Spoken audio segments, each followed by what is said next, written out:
Hello folks, Leanne from Phoenix Service Departments.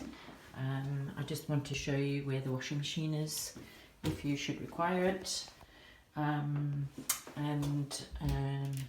your cleaning, your washing detergent for the machine is just in a little box here.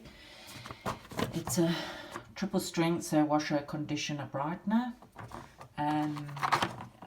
Probably is best if you put this inside machine with your washing. Once you've loaded it up, it will work a bit more effectively.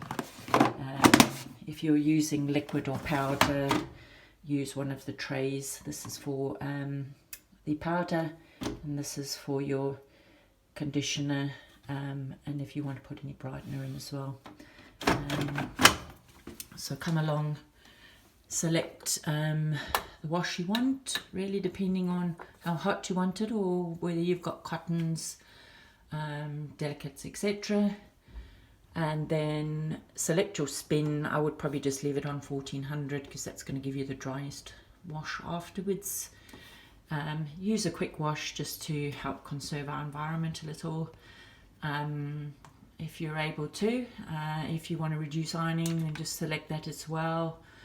If you want an extra good rinse, you can select that button, and then just push the start button and off you go. When you're done, just switch off again, and you can unload